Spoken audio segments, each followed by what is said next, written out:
Welcome back to Live at 5 at 4 in our hometown spotlight in Clinton and Anderson County. Well, a year before the Clinton 12 were able to integrate into Clinton High School. Just down the road in Oak Ridge, students there were making history by integrating into Oak Ridge High School and Robertsville Junior High. The idea was envisioned at least a year before the Supreme Court settled Brown versus Board of Education in 1954. Oak Ridge was operated under federal control through the Atomic Energy Commission because of its involvement in the Manhattan Project.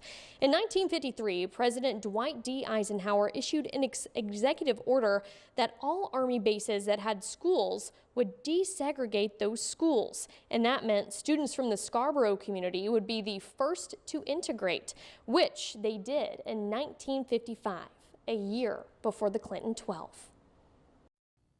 It's a story that was hidden in a city already known for its secrets. But we walked each house and did background check and what have you, and that's how we came up with the 85 names of the students that attended.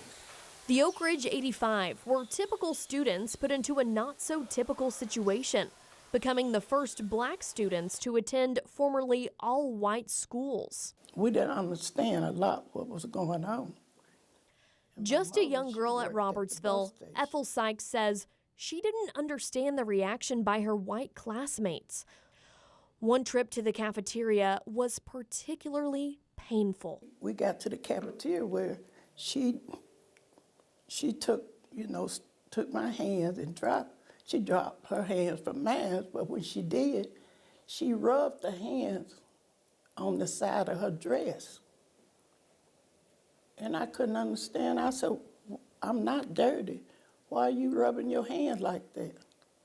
And what it was, she thought that the color of my skin was gonna come off on her hand. For Elsie Gibson, Oak Ridge High School was an adjustment on many levels. You know when you're not wanted. You know there are things, you're in high school, you're supposed to be having fun, you're supposed to be totally involved. And that's the part that I know I got totally missed out on in all my 4 years. And for Dorothy Lewis, it was a time of anxiousness. They made you nervous, afraid, scared, giving you feelings of not being a normal American citizen, a normal child trying to go to school to get an education. Their children would go on to enjoy traditional school experiences like sporting events and after-school socializing. But things were far different for the Oak Ridge 85. I did not join any clubs, Glee club, science club, whatever it may be. I rode the bus from the Scarborough community to Oak Ridge High School, came back to the black community, and stayed here and repeated. Nearly 70 years after making history, many want to know why it took so long to get that secret out. Why did they wait 65 plus years? But this went unrevealed for over 65 years.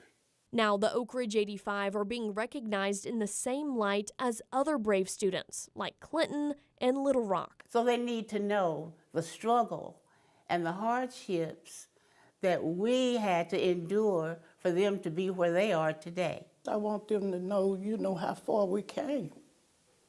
And things ain't like it used to be. We came a long way, but we still have a long way to go.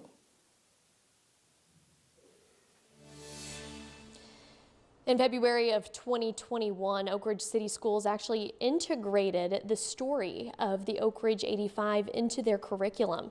Now the push is on to get that story taught in classrooms statewide.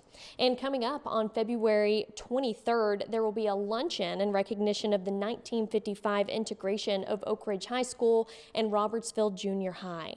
Folks will get a first look at the Scarborough Monument conceptual design and the opportunity to meet some of those heroic students.